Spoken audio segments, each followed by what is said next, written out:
Nafa, and we're sorry for his passing, and I'm sure the leader will have some comments in his opening statement. We'll now hear from Leader Jeffries to open this hearing. Thank the distinguished chairman for his leadership and for convening us this morning on this very solemn, important occasion. Before we begin, in light of the passing of Congressman Doug LaMalfa, great member of Congress from the great state of California, we'd just like to ask for a moment of silence.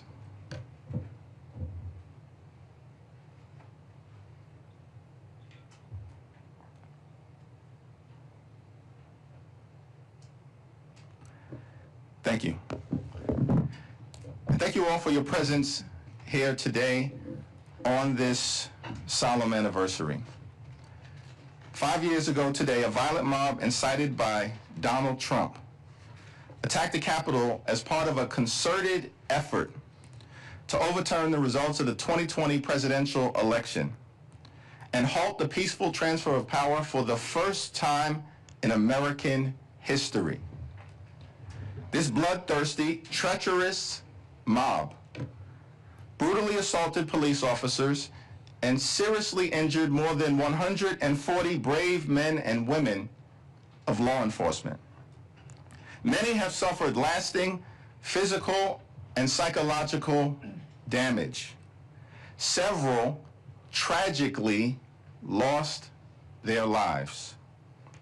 Because of the extraordinary bravery of the U.S. Capitol Police, other law enforcement officials, and the resolve of the Congress to return that night, this unprecedented attack on our country and on our democracy failed.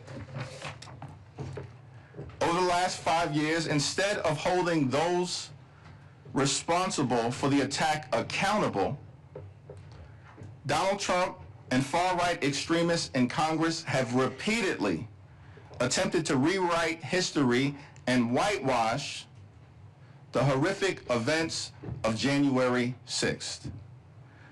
We will not let that happen.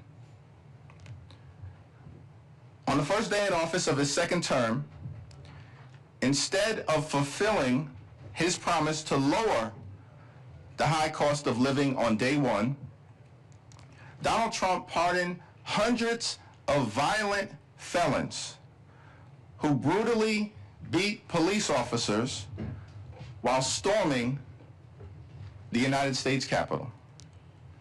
The criminals and thugs that Donald Trump pardoned have flooded communities across the country, unleashing violence and mayhem.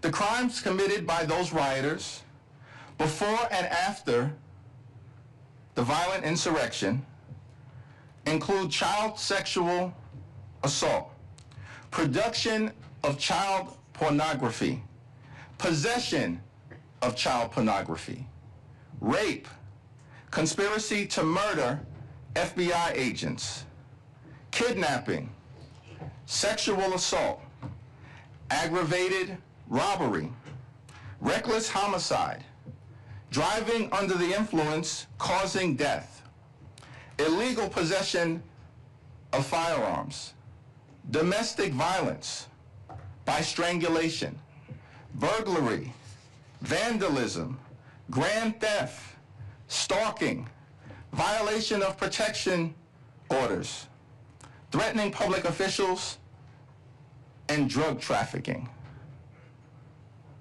It's been a Trump-inspired crime spree. Why won't Republicans in Congress condemn this dangerous behavior, an ongoing threat to public safety? They refuse to serve as a check and balance on an increasingly out-of-control executive branch, preferring to be nothing more than a reckless rubber stamp for Donald Trump's extreme agenda. The January 6th violent attack on the Capitol that took place 5 years ago today was shameful then, it is shameful now, and it will be shameful always and forever. We must continue to learn from what happened on January 6th in order to make sure that it never happens again. We must protect our free and fair elections. We must protect the peaceful transfer of power. We must protect the preeminence of the rule of law. And we must protect the eternal commitment to a democratic America, which remains the last best hope on earth. It is now my honor to yield to the distinguished gentleman from the great state of Mississippi, the once and future chair of the Homeland Security Committee and the chairman emeritus of the January 6th Select Committee, Congressman Benny Thompson. Thank you so much, Leader Jeffries. And before I start with my opening comments, let me note, as we've already indicated, the passing of our colleague, Congressman Doug LaMarfa. Our thoughts are with his family and staff at this sad time. Good morning, and welcome to all who joined us. I want to extend an especially warm welcome and thanks to the brave members of law enforcement who are joining us today. They protected us, they protected the Capitol, and they protected the democratic process. We can be here today because they were here then. Thank you. I'm also honored to rejoin my colleagues on the January 6th Select Committee, both on this panel and among our witnesses. 5 years ago today, an armed mob of thousands incited by President Donald Trump attacked, breached, and laid siege to the United States Capitol. They did so as Congress was carrying out one of its most fundamental constitutional duties, counting electoral votes,